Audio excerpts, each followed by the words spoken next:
Jadi biarpun ini cuma dikirim, kita bisa bahas satu persatu, baru kita melangkah ke Oke. Ini Yandra maksudnya. Iya, Bu. Sama nanti sih, Bu.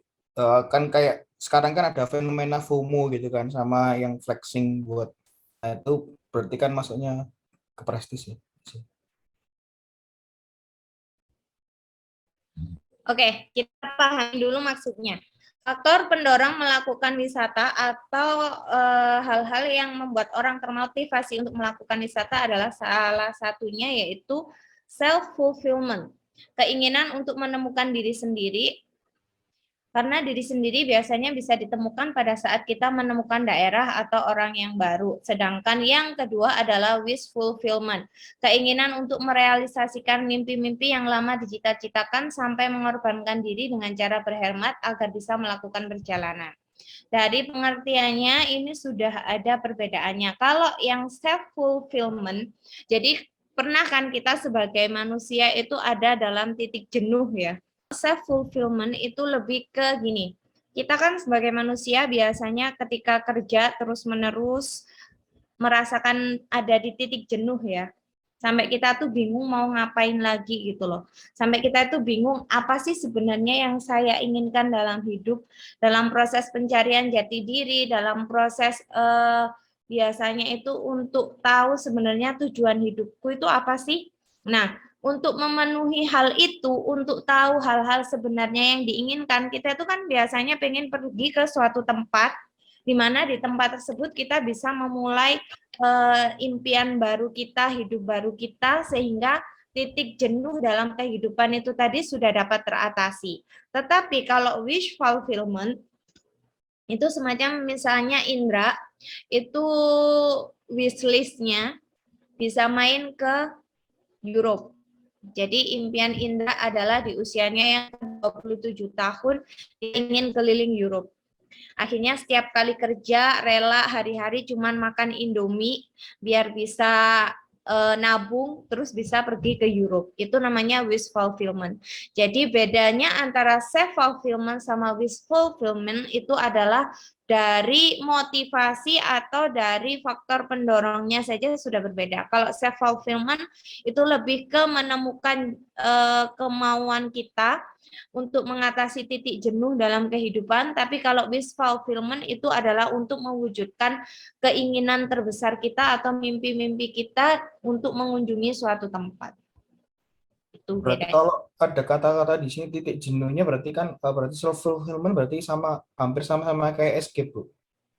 Ya, Atau kayak apa namanya?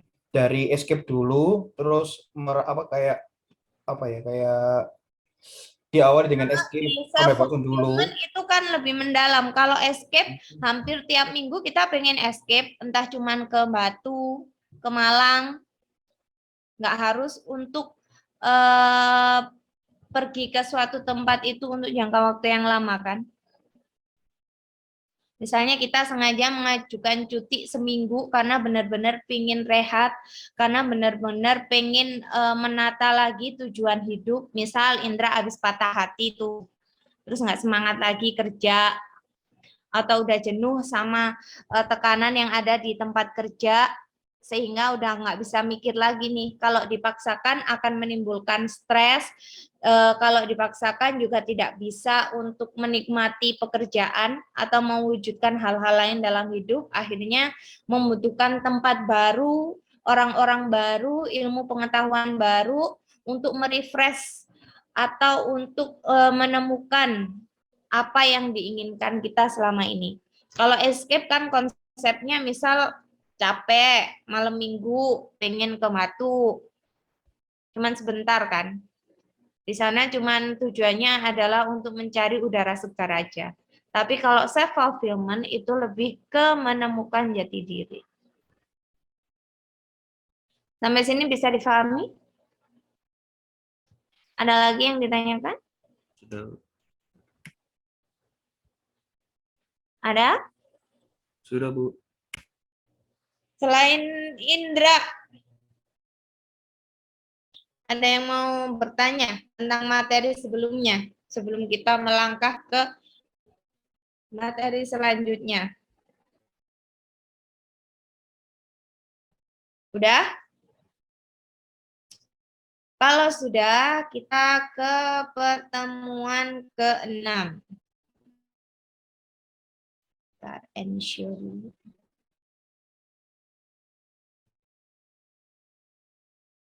Pertemuan ke-6. Setelah kita tahu motivasi wisatawan untuk melakukan perjalanan wisata, setelah kita tahu transportasi dan akomodasi apa yang dibutuhkan oleh wisatawan, yang bisa menjadi penunjang atau bisa menjadi faktor yang memotivasi karyawan untuk melakukan wisata. Selanjutnya kita akan mempelajari tentang, ini pertemuan harusnya ke-6 ya. Iya, ke-6, Bu. Edit kali.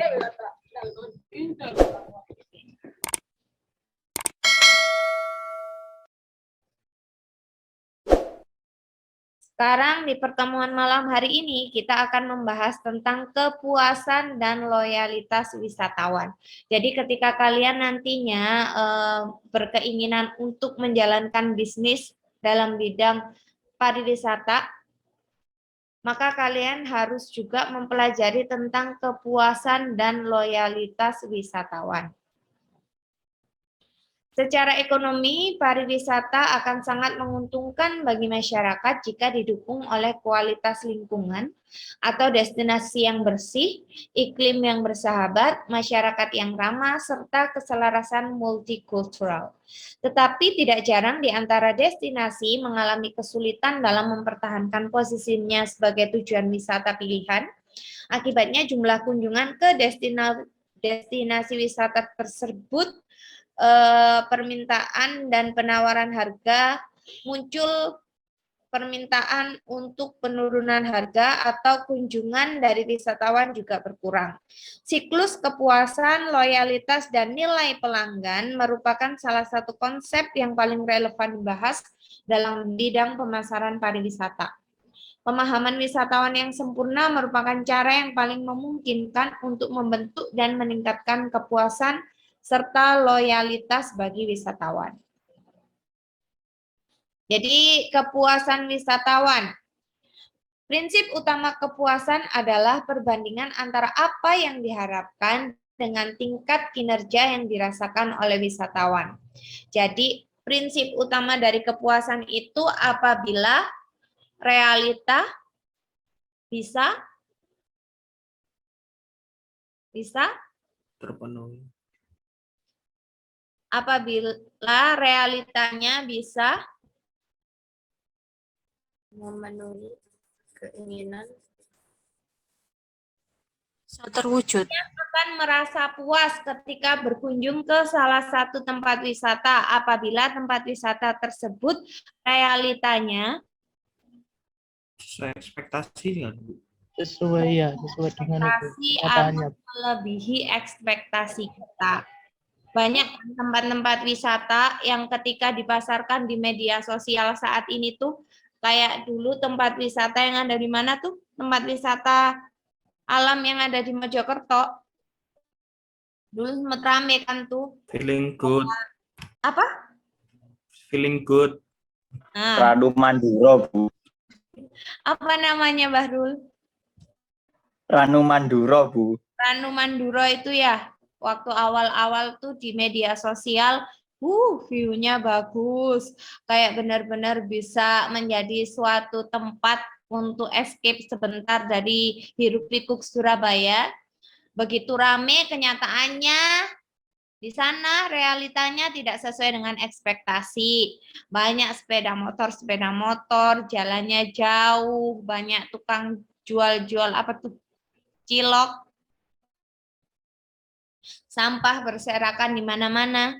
Maka dari itu, ketika nanti kalian menjalankan bisnis dalam bidang pariwisata, Bidang pariwisata tidak hanya berhubungan dengan objek wisatanya, melainkan juga dari segi transportasi dan akomodasi wisata yang mendukung. Ketika nanti kalian menjalankan salah satu dari beberapa usaha yang berhubungan dengan pariwisata tersebut, pada intinya apabila kalian mengharapkan kepuasan dari wisatawan, kepuasan dari pelanggan, kalian harus bisa memenuhi ekspektasi mereka, kalau bisa melebihi dari ekspektasi mereka. Apabila kenyataan yang kalian berikan berupa pelayanan, berupa keindahan tempat wisata yang kalian kelola, bisa melebihi dari ekspektasi wisatawan, maka kalian akan dengan mudah mendapatkan kepuasan wisatawan. Yang mana kepuasan ini nantinya akan berpengaruh terhadap kelangsungan bisnis pariwisata kalian. Jadi, baik buruknya suatu usaha apapun, terutama dalam usaha pariwisata, di mana usaha pariwisata ini adalah poin intinya untuk hiburan, untuk merefresh diri, untuk mencari kesenangan.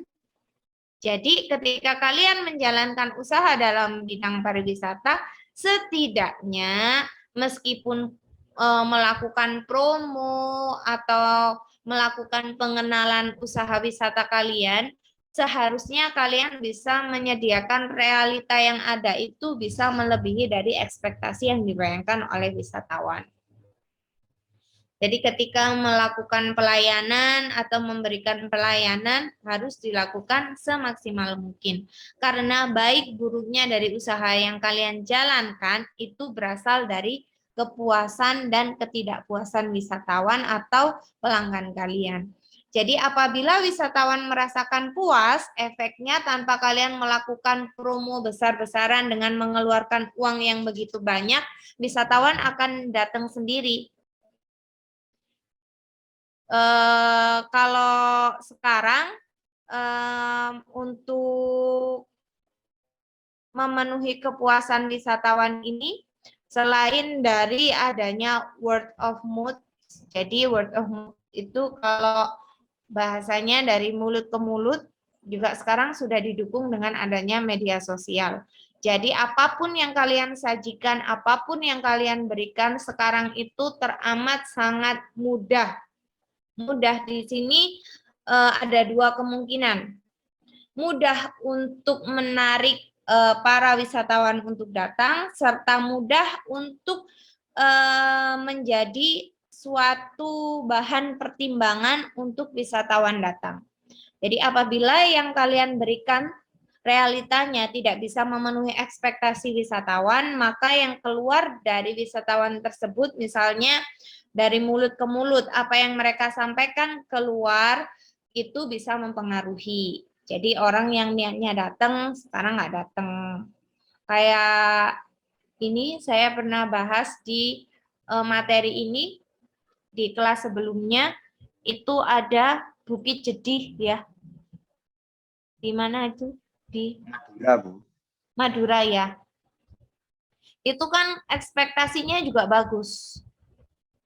Tempatnya bagus gitu kalau di media sosial. Tetapi waktu itu mungkin Indra kenal sama Mas Denny. Itu asalnya rumahnya dekat sama sana, sama Bukit Jedih. Dia sendiri yang orang sana malah tidak ingin mempromosikan wisata tersebut. Jadi ketika itu dia bilang, jangan Bu, nggak usah, tempatnya panas, terus dari segi keamanan pun untuk wisatawan luar juga sangat minim. Jadi ke tempat lain aja. Nah, hal-hal semacam itulah yang harus kalian jaga ketika kalian menjalankan bisnis dalam bidang pariwisata. Begitu yang keluar dari wisatawan yang pernah berkunjung itu adalah hal-hal yang negatif, maka jumlah kunjungan atau kelangsungan usaha yang kalian jalankan bisa berpengaruh signifikan. Jadi misalnya pengunjung awal-awal banyak, terus akhirnya merosot tajam. Sampai sini dapat difahami tentang kepuasan wisatawan? Selanjutnya, next. Faktor-faktor yang mempengaruhi kepuasan wisatawan. Jadi agar kalian bisa memenuhi ekspektasi para wisatawan tersebut harus memahami hal-hal apa saja yang bisa mempengaruhi kepuasan wisatawan itu sendiri. Menurut Ali Hasan dalam bukunya tahun 2015, halaman 371, disebutkan bahwa proses pembentukan kepuasan wisatawan terdiri dari berbagai faktor seperti 1. Produk wisata, instrumen evaluasi, dan hasil dari yang mereka terima, yaitu produk dan jasa. Jadi, faktor-faktor yang mempengaruhi kepuasan wisatawan, 1. Produk wisata. Produk wisata itu bisa berupa tempat wisatanya sendiri, bisa berupa atraksi wisatanya sendiri, bisa berupa objek wisata itu sendiri. Lalu yang kedua yaitu instrumen evaluasi. Ketika wisatawan itu datang ke tempat kalian, menikmati objek wisata yang kalian sajikan, mereka melakukan evaluasi. Benar nggak sih antara yang dipasarkan, yang dipromosikan selama ini sama yang ada di kenyataannya. Nah, setelah mereka melakukan evaluasi, maka mereka akan menerima hasil dari yang mereka terima, yaitu berupa produk dan jasa. Oh, ternyata objek wisatanya nggak sebagus yang dipromosikan. Oh, ternyata pelayanan karyawannya pun juga nggak sebagus yang dipromosikan. Bahkan ada beberapa karyawan atau beberapa tour guide-nya yang tidak bisa memenuhi pelayanan dengan semestinya, yaitu dengan tidak menjelaskan produk wisata secara rinci dan sebagainya. Jadi apabila kalian melakukan usaha dalam dunia pariwisata, ketiga faktor ini hendaknya bisa menjadi perhatian agar kalian bisa mendapatkan kepuasan dari wisatawan. Sini ada. Jadi produk meliputi elemen tangible, elemen jasa, peran intermediasi dan agen, instrumen evaluasinya berupa persepsi dan pengalaman, hasilnya puas tidak puas. Next. Faktor-faktor yang mempengaruhi kepuasan wisatawan yang selanjutnya yaitu keterlibatan wisatawan dalam mengevaluasi berbagai faktor yang secara signifikan akan mempengaruhi kepuasan mereka. Adapun faktor-faktor tersebut yaitu 1. Kelemahan masyarakat lokal dan sikap karyawan terhadap wisatawan. Jadi ini penjelasan secara rinci bagaimana wisatawan itu turut melibatkan diri dalam mengevaluasi bisnis pariwisata kita, di antaranya dengan memperhatikan beberapa faktor yang menurut mereka bisa mempengaruhi kepuasan mereka. Yang pertama dari keramahan masyarakat lokal dan sikap karyawan terhadap wisatawan. Jadi persepsi masyarakat setempat negatif terhadap wisatawan dapat memicu ketidakpuasan dan menghalangi wisatawan kembali. Ini seperti yang saya sampaikan tadi yang terkait dengan wisata Bukit Jedih.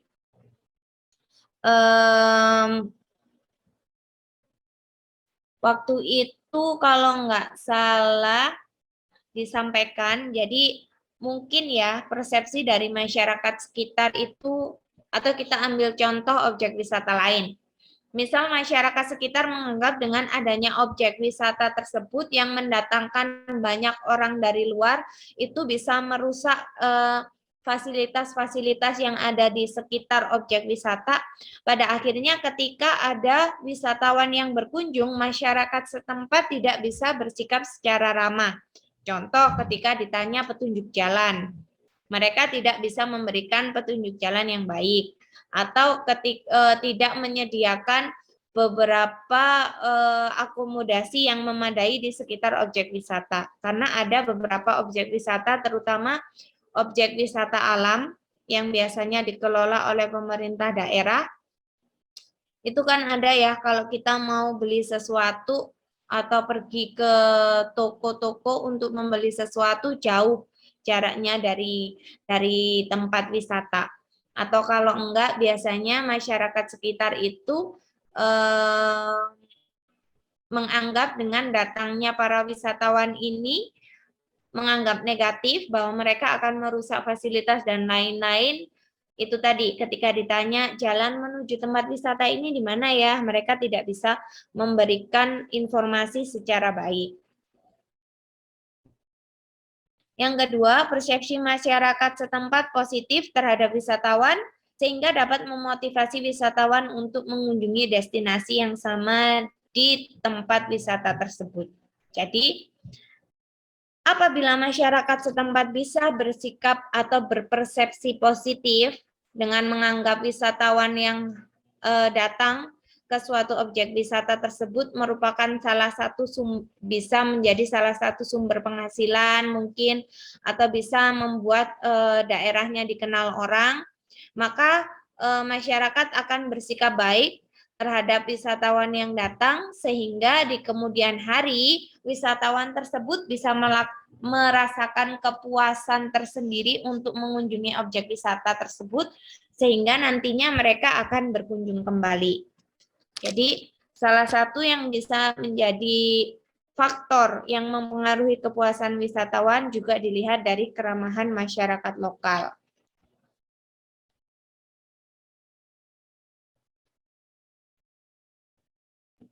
Selanjutnya yaitu kualitas pelayanan yang berkaitan dengan kesopanan, keramahan, efisiensi, dan tanggapan personal pelayanan terhadap permintaan dan keluhan wisatawan. Jadi persepsi positif karyawan baik verbal dan nonverbal dalam interaksinya dengan guest memiliki peran penting dalam pembentukan kepuasan wisatawan. Di sini misal objek wisatanya bisa berupa taman hiburan atau tempat hiburan seperti Jatim Park. Itu kan ada beberapa karyawan yang harus melakukan pelayanan dengan baik. Misal di bagian pembelian tiket, ketika mereka tidak ramah terhadap wisatawan yang datang, maka hal-hal tersebut bisa mempengaruhi kepuasan wisatawan. Atau mereka tidak bisa bersikap secara sopan terhadap wisatawan yang datang, bisa. Selanjutnya, faktor yang mempengaruhi yaitu dari akomodasi dan fasilitas sebagai faktor signifikan mempengaruhi kepuasan wisatawan, baik secara fisik maupun psikologis. Fasilitas akomodasi yang nyaman dan rangkaian produk akomodasi, misalnya makanan, merupakan elemen penting dalam melahirkan kepuasan wisatawan. Kalian pernah dengar nggak? Ada orang bilang, kalau mau beli makanan itu jangan di tempat wisata. Iya, Bu. Ada yang pernah dengar? Kenapa? Biasanya jarang sekali orang-orang yang mau membeli makanan di tempat objek wisata atau di tempat wisata. Karena biasanya lebih mahal, Bu. Biasanya lebih mahal. Secara rasa juga mungkin biasa aja. Karena mereka menganggap hari-hari akan banyak orang yang datang. Jadi kalau lapar, pasti kan mau nggak mau juga membeli di tempat wisata tersebut. Karena ada beberapa tempat wisata yang melarang pengunjungnya untuk membawa makanan dan minuman dari luar. Jadi mau nggak mau mereka harus membeli di tempat wisata tersebut, padahal di tempat wisata itu harga makanan dan minuman serta akomodasi lain-lainnya lebih mahal dibandingkan di luar. Jadi akomodasi dan fasilitas sebagai faktor signifikan. Kalau keramahan masyarakat, pelayanan karyawan, dalam menghadapi permintaan dan keluhan wisatawan itu merupakan faktor-faktor yang mempengaruhi dari segi lain-lain. Yang paling signifikan dirasakan itu biasanya dari segi akomodasi dan fasilitas. Apabila di tempat wisata tersebut tidak menyediakan fasilitas dengan semestinya atau tidak menyediakan fasilitas dengan baik, itu biasanya bisa mempengaruhi kepuasan wisatawan itu sendiri. Contoh, biasanya orang-orang kalau ke tempat wisata yang dicari apa? Fasilitas apa yang paling utama? Toilet. Toilet. Sama? Musola. Musola, oke lah. Sama?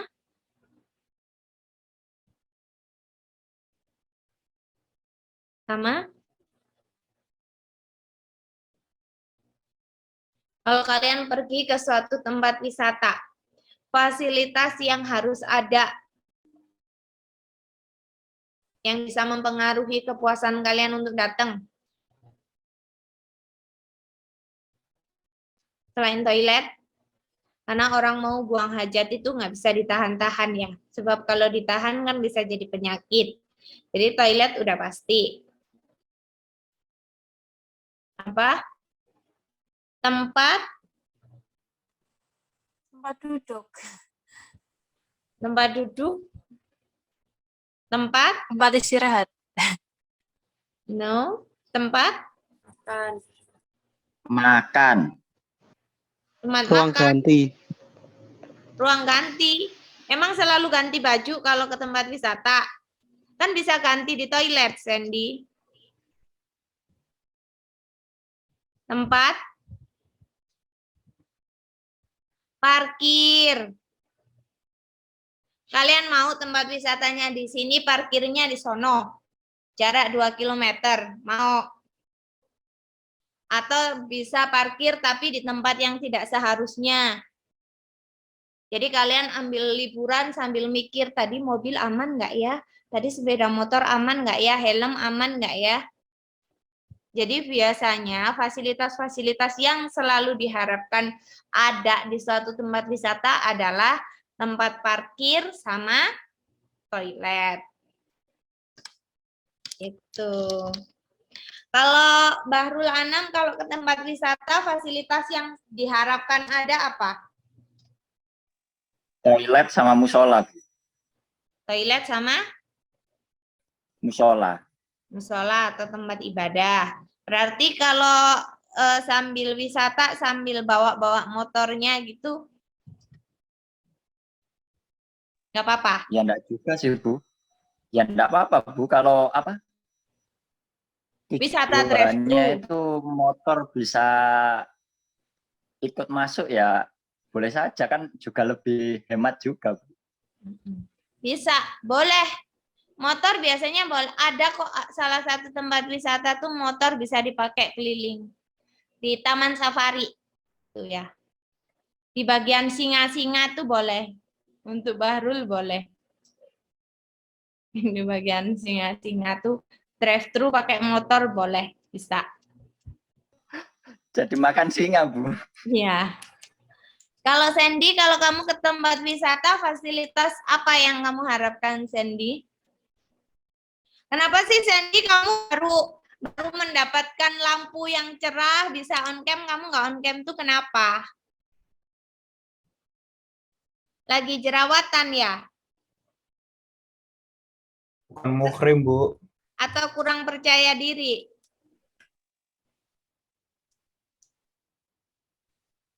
Indra, apa hubungannya sama bukan muhrim? Nggak ada. Emang Sandy kalau keluar rumah, kalau lihat perempuan langsung begitu, Sen, menuju ke tempat gelap? Mengurangi zina mata, Bu. Oh, Enggak, Bu. emangnya Sandy kalau melihat itu selalu membayangkan yang tidak-tidak? Bukan penyakit ain. Duh. Nyalakan Sandy. Pokoknya ini nggak dilanjutkan kalau Sandy nggak on cam. Yusuf Rahmat on cam. Udah nih. Ya, Bu. Udah nih mahasiswa cuman 7 biji doang ya. 1, 2, 3, 4, 6 biji doang. Suruh on cam susah. Saya kan merasa sendirian kalau nggak on cam. Sandy, kamu mengharapkan fasilitas apa kalau ke tempat wisata? Ya, musola, kamar mandi. Terus? Ya udah itu, Bu. Oh, berarti kamu Kalau tempat parkir kan biasanya ada semua, Bu. apa? Dan ya, Bu, musola sama kamar mandi. Cuman itu aja.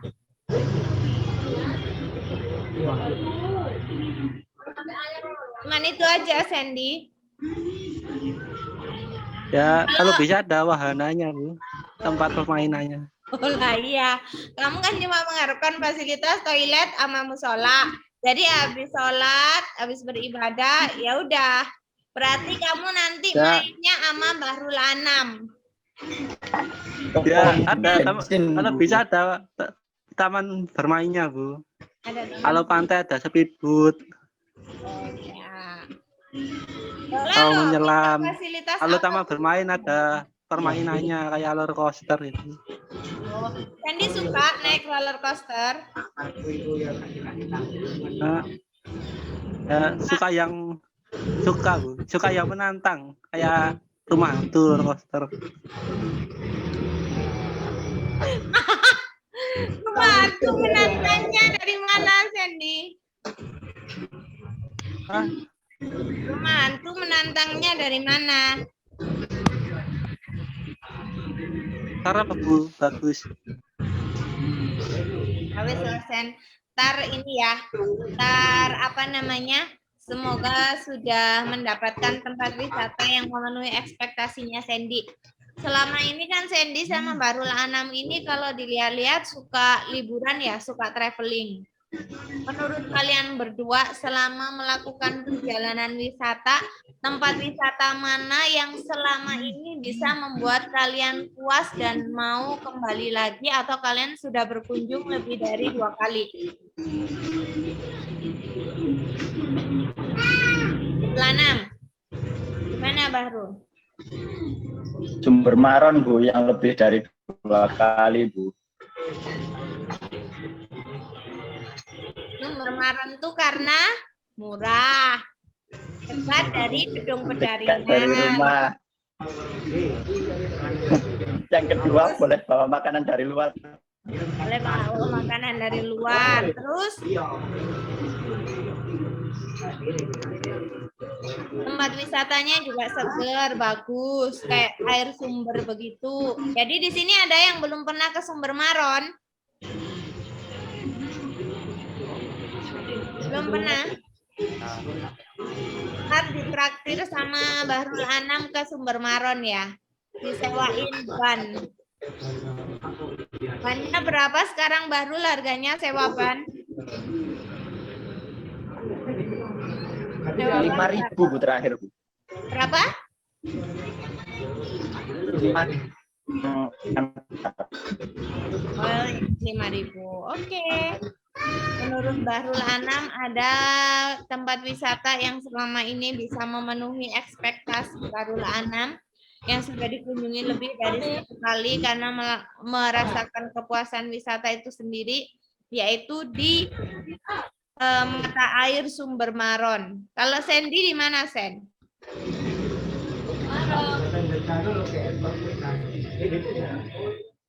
Di mana Sandy? Pernah, Bu. Di mana? Jarang berwisata. Orang berwisata. Ya, tapi kalau sekarang ya paling enak ke Sarangan, Bu, dekat rumah. Oh, rumah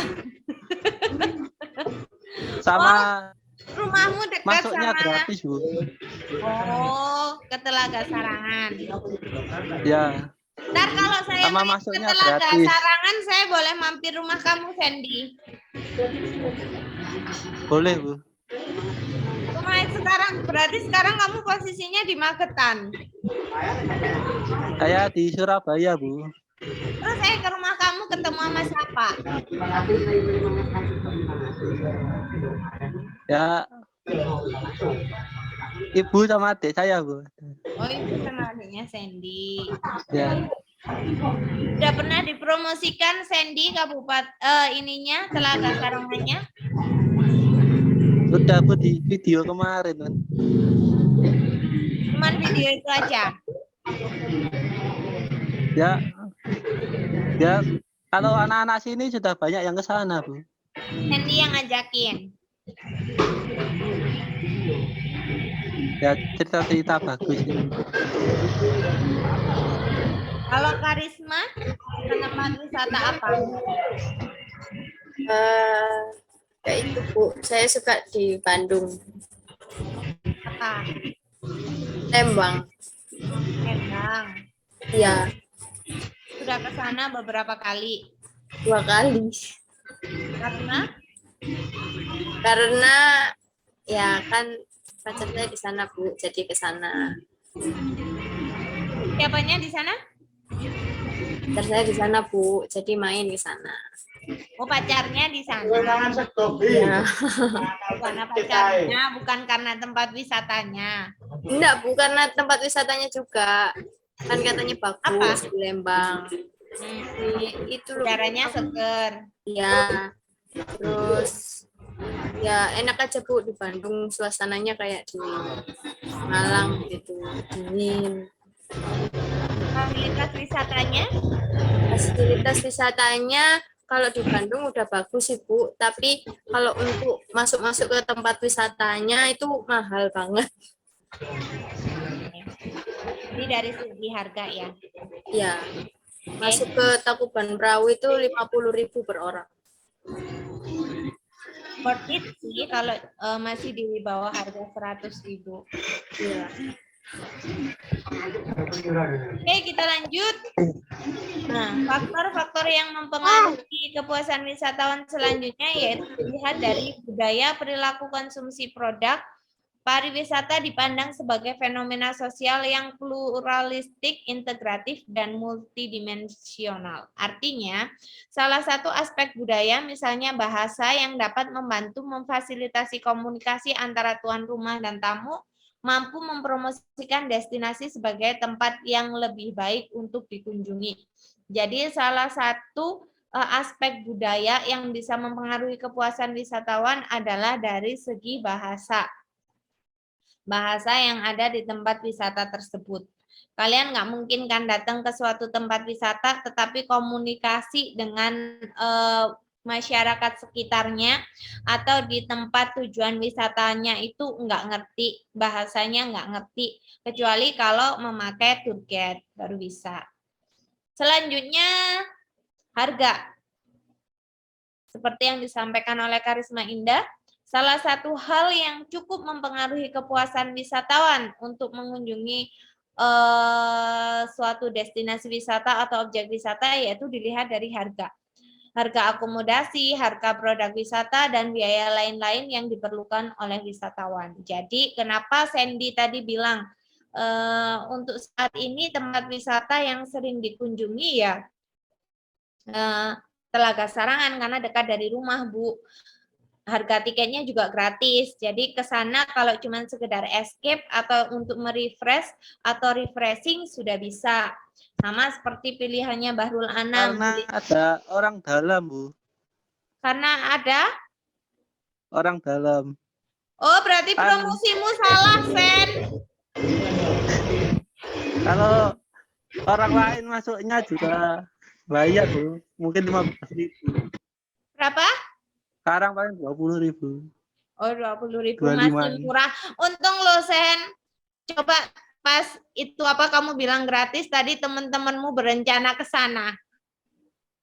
Oh, Menanggung berapa kan orang kau, kerabat Sen? saya kerja di situ, Bu. Jadi Siapa? tim SAR.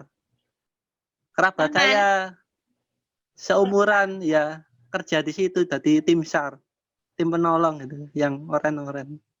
Oh iya, makanya kamu gratis gitu ya? Ya, Ya berarti kan benar Sandy, lagi-lagi dilihat dari harga. Karena ada gratisan, akhirnya kamu ke Telaga Sarangan terus. Kayak Bahrul Anam karena murah di Sumber Maron, akhirnya mainnya ke Sumber Maron terus. Setelah kita memenuhi kepuasan wisatawan, maka kita akan mendapatkan yang namanya loyalitas wisatawan. Ketika faktor-faktor yang mempengaruhi kepuasan wisatawan kalian penuhi, maka tidak menutup kemungkinan kalian akan mendapatkan loyalitas wisatawan. Loyalitas wisatawan itu seperti apa? Seperti Karisma Indah yang berkunjung lebih dari 1 kali. Seperti Bahrul Anam yang berkunjung lebih dari 2 kali. Nah, kenapa disebut loyalitas wisatawan? Karena telah mendapatkan kesetiaan dari wisatawan. Jadi biarpun begitu banyak tempat wisata lain yang ada, Karena kalian sudah mendapatkan kepuasan wisatawan, beberapa hal yang ada dalam objek wisata kalian memenuhi ekspektasi para wisatawan, pada akhirnya wisatawan itu akan melakukan kunjungan berulang, yaitu lebih dari 1 kali. Sehingga lama-kelamaan mereka akan menjadi loyal wisatawan atau wisatawan yang setia berkunjung ke tempat wisata kita. Cara mengukur loyalitas wisatawan. Jadi wisatawan itu dikatakan loyal, dikatakan menjadi wisatawan yang setia apabila menurut Paliati yaitu 1, pembelian ulang atau melakukan kunjungan ulang. Yang kedua, merekomendasikan ke keluarga, ke saudara, ke teman kerja, ke sahabat. Dan yang ketiga, menceritakan hal-hal positif. Seperti yang disampaikan oleh Mas Bahrul Anam tadi. Menceritakan hal-hal positif. Tempatnya bagus, Bu. Harganya murah. Tempat parkirnya juga luas. Airnya juga jernih. Selain itu dekat dari rumah. Pokoknya kalau ke sana selain merefresh juga nggak menguras kantong.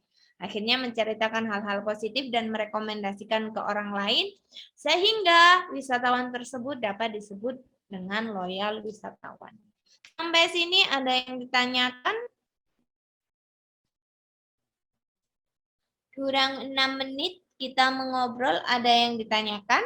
Atau ada yang belum cukup difahami tentang kepuasan wisatawan dan loyalitas wisatawan? Ada? Tidak? Oke, kita ambil poin intinya. Kepuasan wisatawan adalah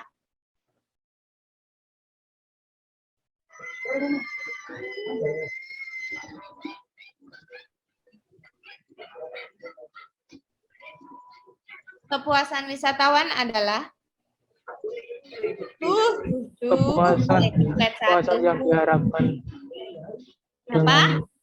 Kepuasan yang diharapkan dengan sesuai dengan apa ekspektasinya.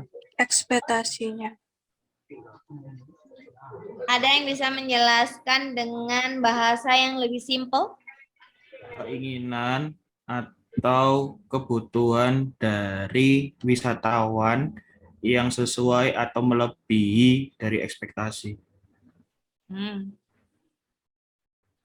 Kepuasan wisatawan artinya, Karisma tadi nyatet kan? Kepuasan wisatawan adalah? Kepuasan wisatawan adalah perbandingan antara apa yang diharapkan dengan tingkat kinerja yang dirasakan oleh wisatawan. Atau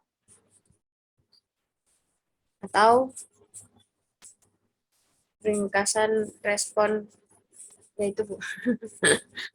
Atau? Jadi kita ngobrol hampir sejam tuh kalian nggak nyambung ya kepuasan wisatawan ya? Nyambung Bu, tapi untuk diucapkan itu agak sulit. Kepuasan wisatawan artinya ketika realita yang didapatkan oleh wisatawan atau kenyataan yang ada dalam di suatu objek wisata sesuai dengan harapan atau melebihi dari harapan para wisatawan. Salah satu faktor signifikan yang cukup mempengaruhi kepuasan wisatawan adalah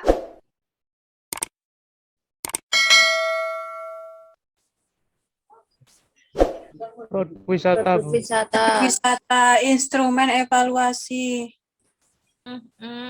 Salah satu faktor signifikan yang mempengaruhi kepuasan wisatawan adalah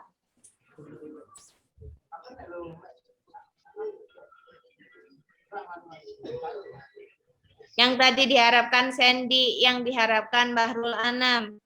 Akomodasi dan fasilitas. Akomodasi dan fasilitas wisata. Ketika kepuasan wisatawan sudah tercapai atau kalian telah memenuhi harapan yang diinginkan oleh para wisatawan, maka akan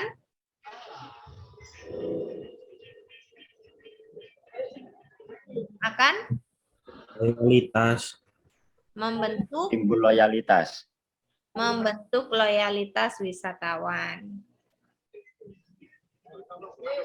Loyalitas wisatawan dapat diukur melalui repeat order atau kembalinya wisatawan tersebut, terus dari wisata tersebut, dari wisatawan itu mempromosikan tempat wisatanya. Mama, Menceritakan hal yang positif tempat wisata itu. menceritakan hal-hal positif sehubungan dengan tempat wisata. Sampai sini ada yang ditanyakan atau sudah cukup difahami tentang rangkuman materi kita malam hari ini? Sudah cukup? Tadi perbedaan antara self fulfillment sama wish fulfillment adalah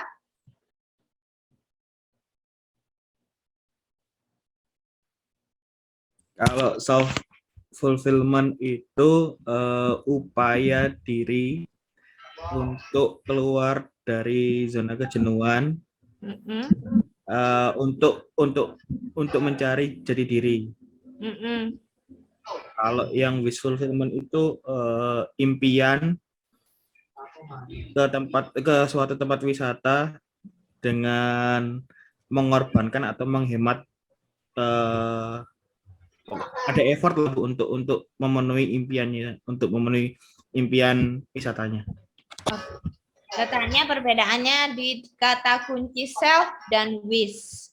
Self adalah untuk mencari jati diri atau menghindarkan dari titik jenuh dalam kehidupan kita.